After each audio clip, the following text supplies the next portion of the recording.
Tissues are made of highly complex three-dimensional arrangements of cells. They've always been very difficult for scientists to replicate in a lab environment. Conventional 2D cell cultures confined in a petri dish form a monolayer as they grow, distorting and flattening in the process. Now, researchers are able to grow 3D cell cultures suspended in purpose-built gels or scaffolds, which produce more in vivo-like cellular organization and interactions. 3D Bionet has awarded funding to a range of projects which set out to advance 3D cell culture science. I've come to Cardiff University to meet Dr. Iestyn Pope's team. They were recently awarded funding to incorporate deuterium into 3D organoids to identify cell types and track cellular metabolic rates using Car's microscopy. So here in Cardiff, we have a particular expertise in Car's microscopy. Professor Bowley's group is world renowned in developing that technique. And also within the School of Biosciences, Professor Trevor Dale is an expert in organoids and organoid culture.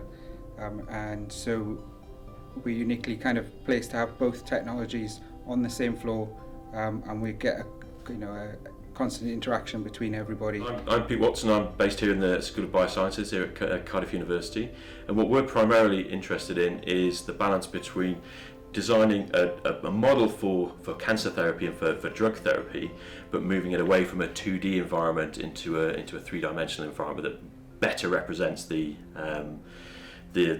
kind of system that you'd have within a patient, and then hopefully moving all the way through to using patient tissue as a 3D model to be able to test new therapeutics and understand those systems a little bit more.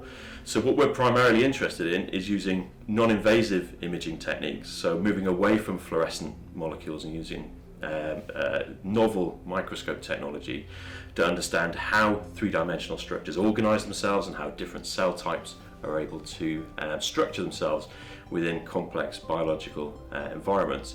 And what we hope to be able to do is understand, by using these non-invasive techniques, is understand how these cells, how they metabolize different substances, how they're able to take in things from the outside world, and then look to see how those different cell types behave in those kind of situations. Here at the School of Biosciences in Professor Bowley's lab.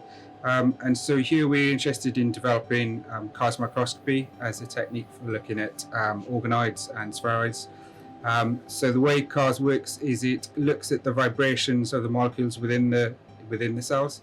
So you don't need to label them with fluorescent dyes or anything like that. And specifically within this project, we're interested in looking at deuterium. So deuterium is a heavier form of hydrogen.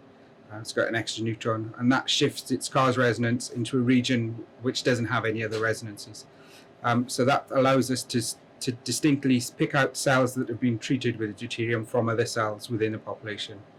And we're interested specifically in, if we grow the cells or the organoids in a deuterated medium or with deuterated lipids, can we then look at how the rate of uptake of the deuterium to establish kind of metabolic rates?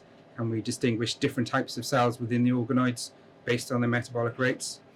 And then also if we remove the deuterium medium, we can look at how the turnover of the lipids or the deuterium comes out of the cells.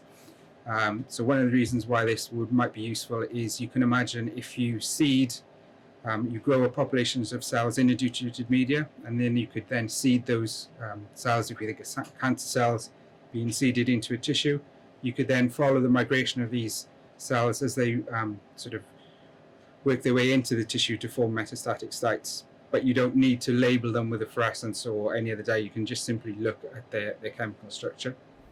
Okay, so what we hope this will lead to is effectively an ability for us to understand these three-dimensional models a little bit better, and that'll be representative of the conditions within the patients, so that then when we start to apply these novel drug systems and these new drugs that are coming through into the market, we'll get a very nice understanding of how the different cell types within a cellular model or within the patient itself all behave to that, and hopefully we'll be able to either kill those cells in the case of a cure for cancer, or in terms of something like a neurodegenerative disease, hopefully we'll be able to treat those cells and recover them past their diseased state.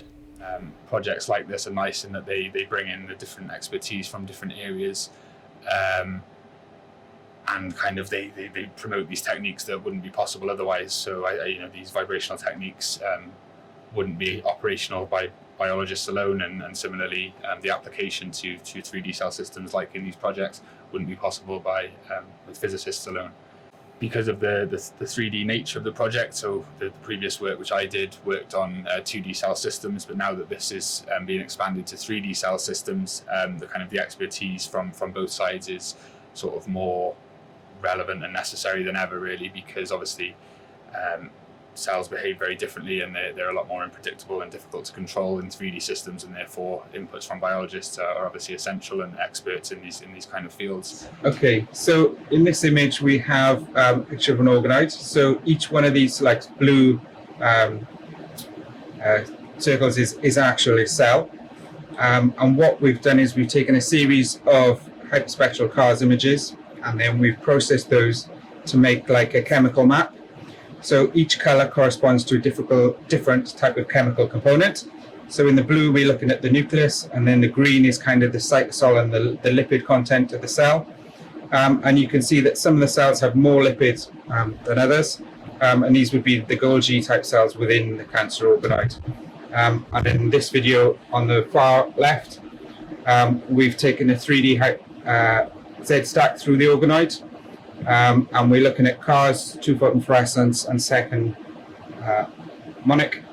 The blue is the cell nucleus, again stained with DAPI. The green is the cell membrane, and then the red is kind of the lipid content within those cells. Well, I think what they enable us to do is able to take the existing expertise that we have in-house and then bring those components all together and just run a little pilot project to make sure that we're heading in the right direction, and that we can generate some of the preliminary data that you then need for a larger application to some of the funding councils or some of the charity bodies, to show that actually our concepts are important and that our concepts that they do work. I think what's important within, whenever you're trying to get larger amounts of funding is to actually demonstrate that the systems that you have in place and the systems that you're proposing can actually deliver on those components.